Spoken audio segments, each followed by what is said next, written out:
നേതൃസ്ഥാനത്ത് മാറ്റം ഉണ്ടാവണം, പ്രതിപക്ഷ നേതാവ് മാറണം എന്ന് താങ്കൾ പറഞ്ഞതാണ് ചർച്ച. എന്താണ് കേന്ദ്ര സെക്രട്ടറി ഇക്കാര്യം പറയുന്നത്? അങ്ങനെ യാതൊരു ചർച്ച എവിടെ നടക്കുന്നില്ല. ഇപ്പോൾ ഈ വോട്ട് ചെയ്ത വോട്ടർമാർക്ക് പുറമെ കേരളത്തിലെ സാംസ്കാരിക നായകന്മാരും കൂടെ ഊഴം വെച്ച് പത്രസമ്മേളനം നടത്തിക്കൊണ്ടിരിക്കുകയാണ്. യഥാർത്ഥത്തിൽ ഒരു ജനവിധിയെ അപമാനിക്കുന്നതിന് തുല്യമായ ഈ ഓരോരുത്തർക്കും നടത്താൻ അവകാശമുണ്ട്.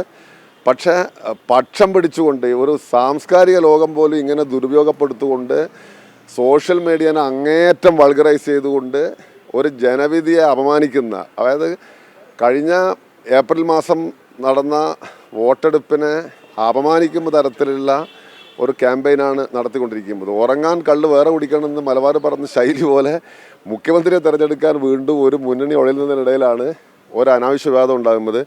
ആദ്യം മുഖ്യമന്ത്രി വരട്ടെ, അതിനുശേഷം ബാക്കി കാര്യം പറയാം. ഞാൻ അത്യാവശ്യം പുസ്തകം വായിക്കുന്ന ഒരാളായതുകൊണ്ടും അത്യാവശ്യം പാട്ടൊക്കെ കേൾക്കുന്ന ഒരാളായതുകൊണ്ടും ഒരാളെ ഈ വിലക്കെടുക്കുന്നതിനെ കുറിച്ചൊന്നും ഞാൻ പറയുന്നില്ല. പക്ഷെ നിങ്ങൾ ആലോചിച്ചാൽ മതി, 8 മണി 9 മണി 9:30 മണിക്ക് പത്രസമ്മേളനം നടത്തിയിട്ട് സാംസ്കാരിക നായകന്മാർ പക്ഷം പിടിക്കുന്ന ഒരു സാഹചര്യത്തിലേക്ക് ഈ ഇതപര്യന്തമുള്ള കേരള രാഷ്ട്രീയം ഇങ്ങനെ പോയിട്ടുണ്ടായിരുന്നില്ല. ഇനി ഓലെല്ലാം സീറ്റ് കിട്ടാപ്പോൾ നിരാശ തീർക്കുന്നതാണോ എന്ന് എനിക്കറിയില്ല. ഞാൻ ആ കാര്യത്തെക്കുറിച്ച് കൂടുതൽ പറയുന്നില്ല. ആദ്യം ഈ പറയാവുന്ന ഒരു ദിവസം കൊണ്ട് എടുക്കും എന്ന് പറഞ്ഞ മുഖ്യമന്ത്രി വരട്ടെ, അതിനുശേഷം നമുക്ക് നോക്കാം. ഈ UDFന്റെ കാര്യത്തിൽ UDF ജനങ്ങളെ ആ നിലയ്ക്ക് വെല്ലുവിളിക്കുകയാണോ മുഖ്യമന്ത്രി?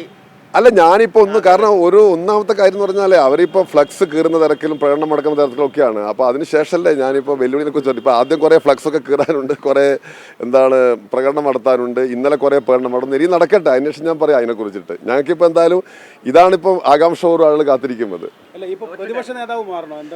അല്ല, ഞാൻ പറയുന്നത് പ്രതിപക്ഷത്തിന് ഇപ്പോൾ ഒരു നേതാവുണ്ട്, ബാക്കി കാര്യങ്ങൾ നമുക്ക് ആലോചിക്കാം. മുഖ്യമന്ത്രി വരട്ടെ.